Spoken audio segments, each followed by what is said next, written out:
Olá, sejam muito bem-vindos a esse painel da Expert. Meu nome é Davi Fontinelli, eu faço parte do time de análise de fundos na XP e hoje teremos a oportunidade de escutar e aprender com as feras, os membros aqui presentes, né? Ricardo Denadai, sócio fundador e economista-chefe da Ace Capital, Mário Schalck, sócio fundador e gestor da Neo Investimentos, Rogério Braga, sócio fundador e gestor da Quantitas. O tema de hoje é os fundos multimercados e o aumento da taxa de juros. E, senhores, antes de a gente começar a falar de mercado, né, eu queria que vocês se apresentassem as suas gestoras em 60 segundos, né? Então, acho que seguindo na ordem alfabética aqui por nome da gestora, quem é Ace Capital, Neo Investimentos e Quantitas? Legal, Davi, agradeço a oportunidade, um prazer aí participar de mais uma XP Expert. A Ace Capital é uma gestora fundada em 2019 por 10 executivos, aí, todos egressos da tesouraria do Banco Santander. Apesar da gestora ter pouco mais de completar aí 2 anos, né? Esse grupo já trabalha junto há mais de uma década, já passou por diversas situações de mercado, momentos bons, momentos ruins. E acho que isso conferiu muita sintonia e muito entrosamento ao time. Tá? A gente tem muito esse conceito de time, né? Um time que joga junto. Nosso produto, né, é dividido entre vários gestores especialistas, né? Acho que a gente, não só em mercados diferentes, mas em geografias diferentes também. Tá? Então, acho que isso confere bastante diversificação, acho que otimiza muito a relação risco-retorno. Né? Então, a Ace está sendo distribuída pela XP, o Ace Capital Advisory. Nesses 2 anos aí tem um ótimo retorno aí e uma boa consistência. Obrigado, Ricardo. Mário. Bem, obrigado, Davi, obrigado ao XP pelo convite, obrigado por todo mundo que está assistindo a gente. A Neo Investimentos, ela foi fundada no ano de 2003, tá? Então está fazendo 18 anos agora em 2021. É uma empresa que hoje conta com 55 pessoas aproximadamente, 3 linhas de produto, uma parte de multimercado, uma parte de ações e uma parte de private equity. Eu especificamente comecei minha carreira na década de 90, do século passado, né, do século 20, fazendo gestão de recursos de terceiros. Hoje sou responsável pela área de multimercado da Neo Investimentos, que tem no total 3 produtos e 14 pessoas totalmente dedicadas à gestão de recursos nessa classe de ativos e aproximadamente 2,5 bi sob gestão em multimercados. Maravilha, Mário. Rogério. Ótimo. Primeiro, obrigado, Davi. Obrigado, Mário. Obrigado por Ricardo estar aqui compartilhando esse espaço na Expert. Falando da Quantitas, a Quantitas faz 10 anos, agora no mês de agosto. Ela foi fundada em agosto de 2011. É uma gestora que tem 3 segmentos, né? O segmento de multimercados, tem o segmento de ações e tem o segmento mais de renda fixa, com um pouquinho de crédito privado de elevado qualidade de crédito. Nós somos uma gestora que tem hoje 3,4 bilhões de reais sob gestão, são 25 pessoas, 10 sócios, todos os sócios aqui no dia a dia trabalhando na gestão ou em outras áreas da gestora. Esse é um pouco do resumo da casa. Maravilha. Então, senhores, eu queria começar o nosso papo aqui, né, com uma pergunta que vale para os 3, que é a seguinte, né? Acho que o pano de fundo macroeconômico no Brasil ele tem sido marcado por sinais persistentes de inflação. E uma preocupação que muito investidor tem é como que isso pode impactar negativamente os seus investimentos. E eu queria entender, e aí começando com você, Ricardo, como que vocês têm navegado nesse cenário, né, inclusive se protegido da inflação, inclusive podendo gerar alfa, né, ou gerar retornos positivos com esse cenário na Ace Capital? Eu acho que a gente, talvez para explicar um pouco melhor aqui como que a gente pensa, né, a gente divide aqui basicamente em 2 momentos diferentes do ciclo aí, né? E aí eu vou considerar o primeiro momento do ciclo que a gente data aqui desde 2016, né? Início de 2016 e que, a despeito da pandemia, acho que durou até o final do ano passado, né? E o novo momento que eu diria que começou no início desse ano de 2021. Né? Então, o momento que a gente viveu, né, óbvio, a pandemia chacoalhou muito, né, mas em linhas gerais, assim, o momento que a gente viveu até o final do ano passado foi o momento de um ciclo de redução de juros e, né, no mundo, né, e aqui no Brasil principalmente. Né? Então, tinha a inflação em desaceleração, no caso do Brasil em si, né, uma recuperação muito pífia, né, muito lenta, né, propiciando um ciclo de queda de juros bastante significativo. Tá? Então, o portfólio que nós como grupo, né, trabalhamos aí ao longo desse período, é um portfólio que a gente chama de portfólio cíclico, né? Portfólio que basicamente a gente trabalhava no local, tá? Isso vale um pouco para o internacional também, mas no local a gente trabalhou muito comprado em bolsa, né? Era um portfólio de asset, meio que de um asset allocation, comprado em bolsa, aplicado em juros, aí pré-curto, pré-longo, comprado em MTNB, mas, né, às vezes buscando mais duration, né? Posições mais longas em juros, Bs mais longas, e como proteção, né, desse portfólio, a gente sempre... E, Ricardo, aqui a questão do aplicado é muito mais ali apostando a favor da queda dos juros. Né? Que os juros vão continuar caindo. Mercado de juros. Tanto os juros nominais quanto os juros reais, perfeito. Né? E comprado em dólar, né? Comprado em dólar, ou seja, vendido no real. Nessa lógica, olha, estava um ciclo de queda de juros, o câmbio não era um bom ativo para expressar um certo otimismo aí com o Brasil, tá? Então, era isso, era comprado em bolsa, aplicado em juros, ou seja, apostando que os juros iam cair ou fechar, e comprado em dólar, vendido no real, né? Isso mudou muito, né? Eu acho que isso basicamente, né, de novo, a pandemia chacoalhou, mas prevaleceu até o final do ano passado. Tá? Acho que no começo desse ano, né, acho que o mundo saindo, né, nessa recuperação cíclica muito forte, com muito estímulo, imunização avançando, né, recuperando, e toda essa discussão de inflação, né, no resto do mundo e no Brasil, né, tem uma questão que a gente está vivendo aqui muito sincronizada também com relação ao mundo. Você pode estar um pouco deslocada no momento do ciclo, mas em linhas gerais acho que a gente repete, né, um pouco mais, a gente talvez um pouco mais atrasado do que está acontecendo nos Estados Unidos, outros, né, mais adiantado, mas o filme é o mesmo para todo mundo, né, muda o momento que você está desse filme. É um momento de recuperação em que a inflação vem a ser um problema e que você começa, né, aos poucos, também uns mais adiantados, outros menos, mas começa e tem uma direção de normalização de política monetária e de elevação de juros. Tá? E aí acho que a gente muda muito o portfólio nesse ambiente. Né? Então, assim, acho que a ponta que continua, dado que é um momento, né, ainda de recuperação cíclica, tem espaço, tem geração de lucros, né? Acho que uma posição que continua a posição comprada em ações, né? A exposição em renda variável, mas os dois outros asset class, né? O classe de ativos inverte o sinal, né? Então a posição que antes era aplicada em juros, apostando que os juros vão cair, passa a ser uma posição tomada em juros, ou seja, apostando que os juros vão subir, né? Aqui e lá fora, tá?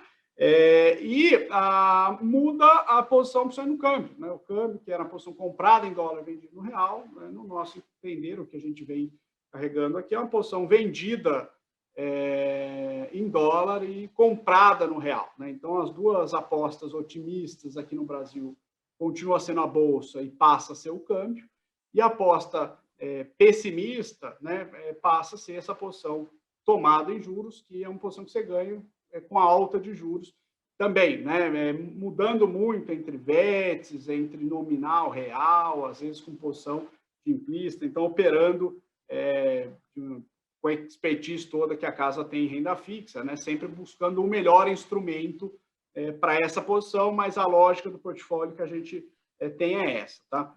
Dois comentários finais aqui, né? Na relação, mas então o cenário anterior era comprado em renda variável e nesse cenário continua sendo comprado em renda variável. Então, não muda isso? Acho que muda muito dentro do mundo de renda variável. Né? No cenário de redução de juros, de redução da taxa de desconto, né, é meio que um cenário de maré enchendo para a renda variável. Então, assim, importa menos selecionar o setor, importa menos selecionar o papel, porque, de alguma maneira, a maré está enchendo. No jargão de mercado, a gente fala que é um movimento de beta, né? Óbvio que tem coisas que vão subir mais do que as outras, mas, em linhas gerais, é a maré subindo, tudo subindo. Né? Nesse cenário atual, né, pouco mais de receio com inflação, né? O Brasil com um desafio maior de inflação, de aumento de juros, de aumento da taxa de desconto, né? Continua tendo muita oportunidade em renda variável, a gente acha que é muito mais um movimento de alfa, né? No sentido seguinte, você precisa escolher adequadamente o setor e o papel, né? Então, esse trabalho de pesquisa e de discussão, no nosso caso, né, do macro para o micro, então, o cenário macro é esse, quais são os setores que deveriam se beneficiar disso, e dentro desses setores, quais são os papéis, passa a ser ainda mais importante, tá? Então, é basicamente assim que a gente tem trabalhado nesse novo ambiente, que acho que vem para ficar. Tá? Maravilha. Só complementando, né, para investir em ações, você pode tanto comprar o índice Bovespa, que tem uma composição pré-definida, né, quanto operar ações diretamente. Aí vem o trabalho do gestor aqui de multimercado, com sua equipe de analistas e gestores de ações, para escolher, né, fazer essa seleção dos papéis individuais. Mário, eu sei que na NEL é um pouco diferente, né, o processo de vocês. Conta para a gente como vocês têm navegado, né, nesse ambiente inflacionário no Brasil e no mundo. Davi, eu acho que faz todo sentido trazer esse tema, né, quando a gente tem inflação, especialmente num país como o nosso, que tem um histórico inflacionário bem alto, a gente sempre tem a preocupação de um desarranjo de cenário. Né? Acho que o que vem por trás da inflação é essa preocupação. Aí eu acho que é interessante, né, a beleza do momento que a gente está vivendo no mercado, é que o investidor ele tem várias alternativas para não só se proteger, mas investir o seu dinheiro sem se preocupar com isso. Né? Acho que os fundos multimercado são uma opção para isso, tá? Independente do nome do fundo multimercado. Os fundos multimercados são opções para isso. E aí, falando da NEL especificamente, né, eu posso falar com bastante propriedade, que realmente essa inflação alta, ela acaba sendo mais uma variável. Né? Uma variável importante está fazendo com que a gente tenha juros mais altos agora no Brasil no curto prazo, mas se a gente for parar para analisar, a gente tem variáveis que são tão importantes, ou às vezes até mais, do que a própria inflação, quando a gente vai olhar o cenário de pano de fundo, né, o que a gente está considerando para investir. Então, se a gente for olhar no exterior, por exemplo, a gente tem, desde a evolução da pandemia até estímulos fiscais nos Estados Unidos, muito diferentes em termos de magnitude do que a gente já viu no passado. Né? Quando a gente olha aqui para o Brasil especificamente, a gente tem uma incerteza em relação à condução de política econômica como um todo, agora nos próximos 12 meses, e um pouco mais para frente a gente fala de eleição como um todo, né, também com bastante incerteza. Então, diante de tudo isso, a inflação para a gente ela é mais uma variável importante que traz como consequência um cenário de juros mais alto no Brasil, ponto. Né? Dado isso, a gente vai buscar as melhores operações que a gente consegue dentro de cada mercado de juros, o mercado de moedas, o mercado de juros internacional, o mercado de ações, considerando essa variável adicional, que é uma inflação mais alta, que é um juros mais alto.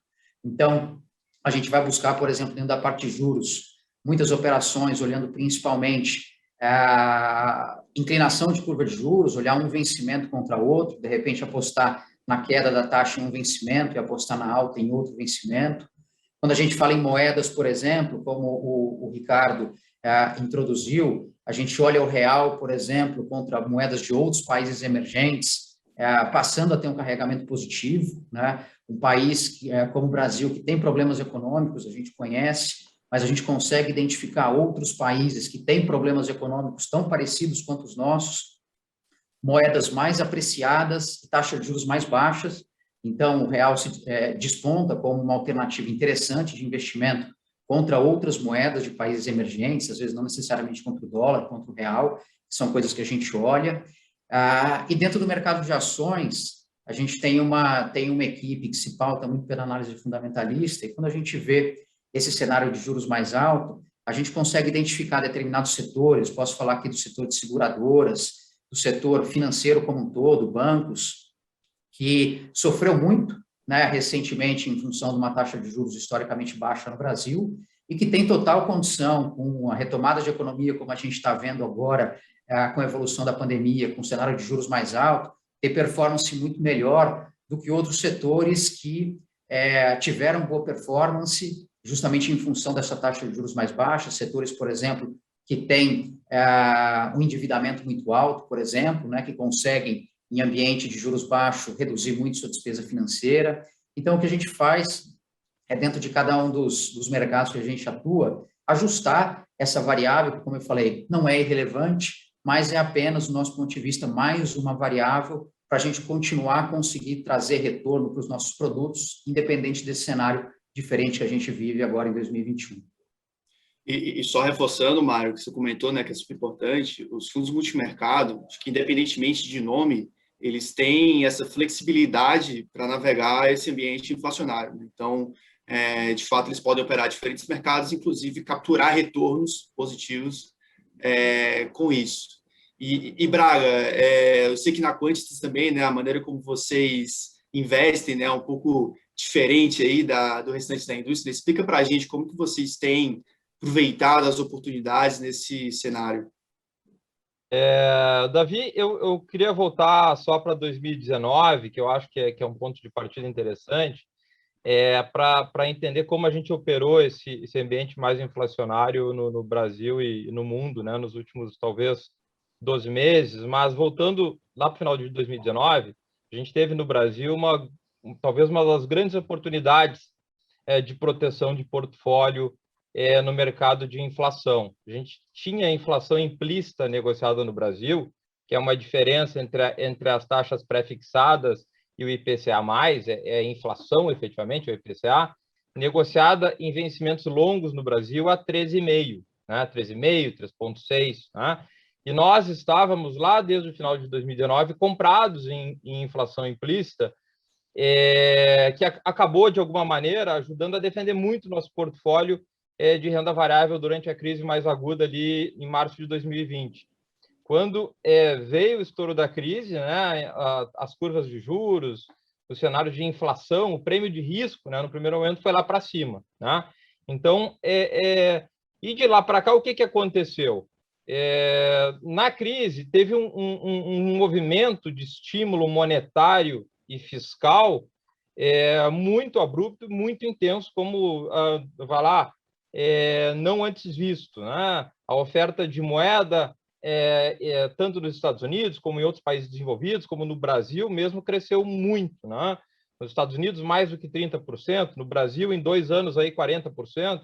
Então, o nosso posicionamento foi sempre com o racional de fugir do dinheiro, né? Fugir do caixa. As taxas de juros reais, para quem tinha caixa, eram taxas negativas, era perder para a inflação.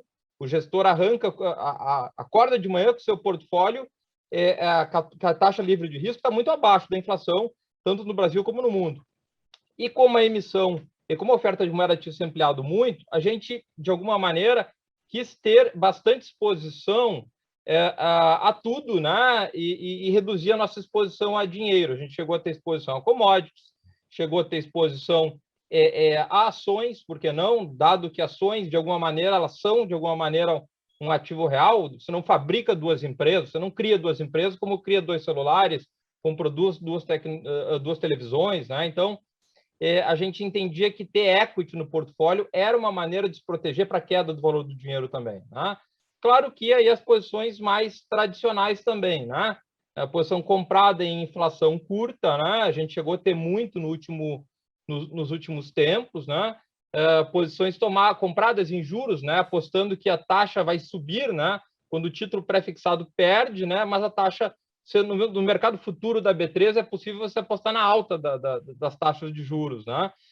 E hoje essas taxas, né, já estão precificadas aí para o final de 2021 acima de 8, né? A Selic, e para final de 22 perto entre 9,25 e 9,5. Já tem muito no preço, né, da alta da Selic, né? O investidor às vezes fica um pouco com medo de que a Selic vai subir e o seu investimento pré-fixado vai continuar perdendo. Vai perder se subir mais do que o que já está precificado.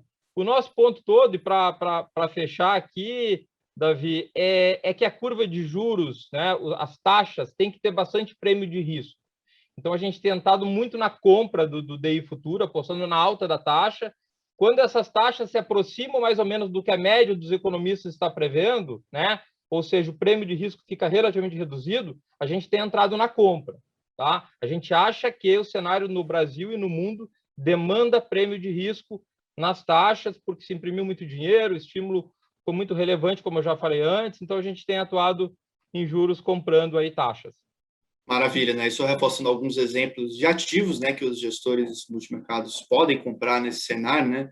O caso de commodities, o caso das próprias ações, né, que o próprio Denadai mencionou aqui, que é uma posição que tem carregado ali na gestora, e caso da própria inflação, né? Isso acaba sendo um ativo negociado que você pode apostar na alta da inflação. E aí, Braga, até puxando um gancho contigo, uma coisa que nem todo investidor sabe, né, que os gestores de multimercado eles podem ter posições que não dependem da direção para onde a Selic vai, de quanto vai valer o câmbio no final do ano, né, quanto que vai valer o Ibovespa no final do ano. São as chamadas operações de valor relativo. Eu sei que é algo mais técnico ali, né, mas explica para a gente como que na Quantitas vocês carregam essas posições, né, que não dependem da direção de mercado, nessas posições de valor relativo. E eu queria fazer a mesma pergunta também para o Mário, que eu sei que na ANEL é uma coisa que eles operam bastante, né, como parte da estratégia. Ótimo. O Maiorca, que é o nosso produto, o Quantis Multimercado Maiorca, que está na plataforma da XP, Davi, é um produto que ele usa muito estratégias de valor relativo. E essas estratégias de valor relativo, elas basicamente têm nos 3 mercados, né? Na parte de ações, acho que o investidor talvez tenha um pouco mais de familiaridade, são aquelas operações de long short, né? Você compra uma ação ou vende outra, ou compra um índice e vende ações, ou o contrário. E essas operações em ações, elas podem ter tanto um caráter mais fundamentalista, e aí pode ser posicionamento mais tático para receber um resultado, né? Para operar uma janela de curto prazo, com operações mais estruturais mesmo, de long short, onde você compra uma ação porque acha que está muito barata, e ainda que eventualmente não esteja num bom momento, mas acredita que no longo prazo ela deve valorizar mais do que seus pares, né? Como até operações long short com alguns critérios mais quantitativos, né? Não necessariamente operações quantis puras, né? Mas com alguns critérios mais quantitativos. Isso no mercado de ações, né?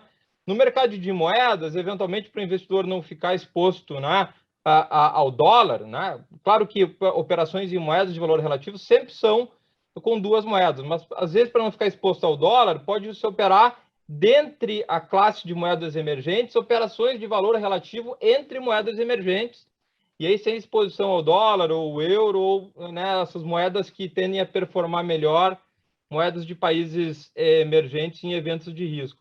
E em juros, né, é uma estratégia que está muito no DNA da Quantitas, né? A gente opera operações de valor relativo, né, que a gente chama, são operações que usam 2 ou até eventualmente 3 vencimentos na curva de juros, onde o gestor não está exposto a se a Selic vai cair ou subir, ou se a curva de juros vai cair ou subir. O resultado das operações, que são operações compostas por cada operação, são 2 ou 3 contratos, elas dependem da diferença entre essas taxas. Eventualmente, o gestor pode achar que a Selic do ano de 2025, lá precificada na curva de juros, está num patamar muito mais alto que a precificada para o ano de 2024. Então, ele vai fazer um long short, entre aspas, entre essas 2 taxas. Está muito no nosso DNA, né? E, claro, o valor relativo, para fechar, também se faz entre mercados. Comprar, eventualmente, a taxa de juros com a posição comprada em bolsa, são posições que também compõem muito bem o portfólio. Maravilha. E, Mário, como que vocês acabam fugindo desse tema de direção de mercado, enfim, né, montando essas posições de valor relativo? E nosso fundo multimercado foi o primeiro fundo da ANEL, né? Então, foi um fundo que tem cota desde 2003, né, a estratégia, e o nosso DNA é muito pautado nesse tipo de operação, né? Acho que o principal ponto dessa operação, acho que o Rogério fez uma bela explicação do que são as operações de valor relativo, né? São operações que dependem menos de direção de mercado, né? Então, a gente vai falar muito menos sobre se a Selic vai parar a 8, a 9, a 10, né? As operações acabam dependendo muito menos disso. Então, o que a gente faz é olhar muito dentro de cada mercado para conseguir buscar valor dentro do mercado especificamente, né? Buscando o valor relativo, no caso de juros, de um vencimento contra outro. No caso de ações, como eu falei, a gente tem uma equipe fundamentalista muito focada em fazer operações de long short. A gente tem, inclusive, produtos específicos que fazem esse tipo de operação. Então, seja compra e venda de ações dentro de um mesmo setor, ou eventualmente dentro de setores diferentes, operações que envolvem, por exemplo, holdings e operadoras, né, empresas que são donas de outras empresas, e muitas vezes a gente consegue extrair valor de uma operação contra outra. Então, grosso modo, é atuar em todos os mercados, seja aqui dentro, ou seja lá fora, dependendo muito menos de direção de mercado, né? Se o mercado vai ser melhor ou se vai ser pior, mais otimista, mais pessimista, e olhar muito mais dentro do mercado para conseguir extrair, usando também um outro termo aqui que o Ricardo usou na apresentação, né? Extrair o que a gente chama de alfa no mercado, né? Que é extrair o retorno sem depender da direção, né? Ao invés de buscar o beta, que é o retorno que depende muito mais da direção do mercado. E eu acho que um ponto importante para o investidor que está nos assistindo aqui, né, que o efeito prático para o fundo é que esse tipo de operação leva uma correlação mais baixa, né, com os movimentos de mercado, e o fundo acaba sendo mais diversificado. E aí, Ricardo, deixa eu te perguntar uma coisa. Você, como economista-chefe, né, a sua função é elaborar, né, cenário macro e ter uma opinião sobre direção de mercado, e um tema que tem sido muito debatido, né, que com a intensificação dessa elevação dos juros no Brasil e essa redução do que a gente chama de diferencial de juros, né, entre o Brasil e as economias desenvolvidas, a gente tem visto muitos gestores montando posições compradas no real contra o dólar. Você até mencionou, né, isso como parte do portfólio de vocês, mas queria entender assim, qual que é a visão da casa, né, para a moeda e como que vocês têm se posicionar, né, talvez de maneira mais relevante no real?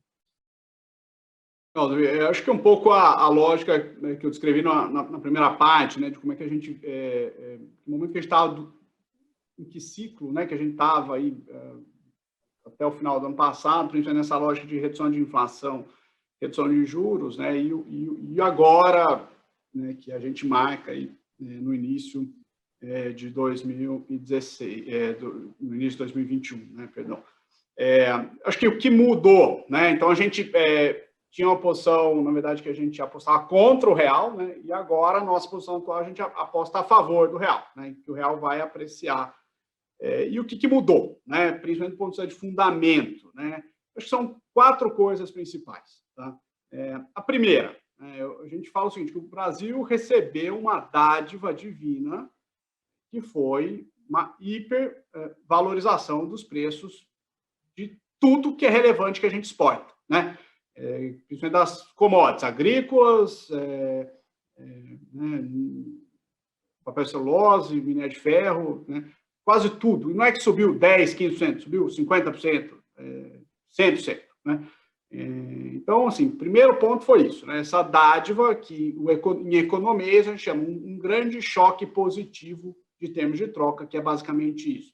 O preço das coisas relevantes que a gente exporta explodiu e os preços das coisas que a gente importa ficou mais ou menos parado. Tá? Isso gera um superávit em balanço comercial, né? Uma situação bastante confortável do ponto de vista de conta corrente. Tá? A segunda, né, é o contexto de alta de juros, melhorar de fato o carrego da moeda. Né? Então, o Brasil até 12 meses atrás, né, era uma moeda de um país emergente, em que tudo é mais difícil, mais incerto, com juro real negativo. Né? Agora, a gente está com uma Selic caminhando para 7,5% pelo menos. Né? Está, acho que, mais adiantado por necessidade de lutar contra a inflação, que é um pouco mais complicada. A gente está mais adiantado nesse ciclo de normalização e a gente está invertendo, né? O diferencial que era desfavorável ao real passa a ser um diferencial de juros favorável a carregar ao real, a ter demanda por real. Né? Terceiro ponto, né? A gente é um pouco mais construtivo com a atividade local, né? Por várias razões, né? Uma delas é até o efeito de transferência de renda e esse choque positivo de termos de troca gera, né, o resto do mundo transferindo renda para o Brasil, entre outras coisas, né? mas a gente, assim, a resumo é que a gente está mais construtivo com a recuperação e a gente acha que o real sofreu muito nos últimos anos com falta de crescimento econômico. Tá? Então, assim, como a gente está um pouco mais construtivo com o crescimento econômico, acho que seria o terceiro fator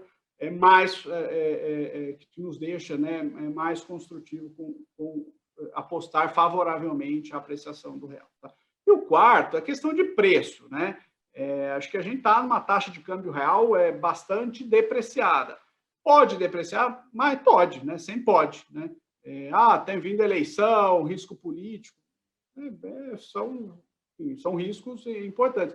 Mas eu acho que a gente está num nível de preço, num nível de taxa de câmbio real por várias métricas, né, que está bastante competitivo. Tá? Então, a combinação dessas quatro coisas, né, então, termos de troca, recuperação, né, alta de juros, melhora do carrego, né, e o nível, né, em termos de qual que é o nível atual do real, nos faz ter uma visão mais favorável quanto seja de fundamento para o real. Tá?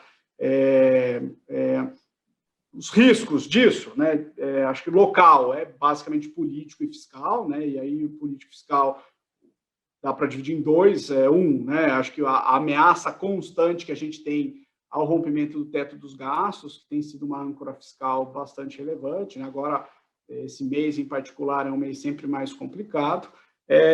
Eleição, né, tem uma antecipação da discussão de eleição, um receio, né, já desde agora com relação vai ser as eleições do próximo ano. E lá fora é o risco do dólar se fortalecer. Né? Estados Unidos, com um desempenho muito melhor do que o resto do mundo, se isso continua, o dólar continua, né, um cenário de dólar forte lá fora atrapalha um pouco essa aposta aqui também. Tá? Mas, no geral, são essas razões que nos levam a acreditar numa valorização do real. Maravilha. De fato, tem sido um cenário mais construtivo, né, para a moeda, e vale lembrar que o real sofreu bastante, né, contra o dólar, se comparado às outras economias emergentes. E, senhores, a gente está encaminhando aqui para o final do nosso painel, né, eu queria aproveitar aqui o restinho de tempo, a produção já está avisando aqui o nosso término, né, mas de mensagens finais, considerações para os investidores e principalmente para o investidor que quer aplicar no fundo multimercado, né, um pouco da mensagem de vocês, da importância de se ter essa classe de ativo na carteira dos investidores. E aí, Braga, Mário e Denadai, o que vocês dizem? Ótimo. Davi, acho que eu concordo ali com o que o Mário citou antes. Acho que o fundo multimercado é um fundo que dá ao gestor, claro que mais flexibilidade, também ao mesmo tempo de performar bem independente do cenário, dado que o gestor pode montar posições compradas ou vendidas, né? Mas é um tipo de produto que eu acho que tem bastante flexibilidade para o investidor procurar bons gestores de fundos multimercado, bons produtos consistentes, que eu acho que ele vai encontrar excelentes alternativas aí para proteger o seu portfólio do cenário com um pouco mais de inflação, mas que de alguma maneira também melhora do ponto de vista que a gente passa a ter agora uma taxa de juro real, né, um ponto de partida que não é muito atrás da inflação, e esse lado acho que também ajuda. Maravilha, perfeito. Mário? Davi, para complementar só o Rogério, acho que a gente conseguiu, a indústria de multimercado conseguiu se desenvolver a um tal ponto que hoje, da mesma maneira que a gente consegue falar, quando se fala em ações, a gente tem diferentes tipos de ações, diferentes riscos que se podem correr. Eu acho que vale a pena o investidor procurar o seu assessor, questionar o seu assessor sobre a melhor carteira de multimercado para ele. Né? Acho que o assessor consegue montar uma carteira de multimercado hoje muito personalizada, né? Porque existem diferentes alternativas de investimento dentro desse tipo de fundo, tá? De tal maneira que o investidor ele consegue ter diferentes alternativas, diferentes opções dentro de alguma coisa que talvez ele considere hoje como uma única coisa, né? Multimercado. Tem muito que se explorar dentro dessa palavra. Tá? Perfeito. Denadai? Eu divido o entusiasmo aí do Mário e do Braga com relação à flexibilidade, né, capacidade de adaptação do produto, quão relevante é ter parte do seu patrimônio em multimercado, né, num momento, principalmente, de inflação, de eleições, né, se aproximando. Lembrando que os fundos têm uma capacidade muito grande de operar entre geografias também, né, de alocar mais risco fora do que aqui. E, Denadai, desculpa até te interromper, né? A gente acabou esgotando aqui do tempo, né? Mas, de fato, só reforçando a mensagem final aqui, é uma classe muito flexível que faz parte, né, deveria fazer parte da carteira de todo investidor. Então, pessoal, queria agradecer a presença de todos, né? Muito obrigado pela disponibilidade de vocês, para quem está nos assistindo também, e até a próxima.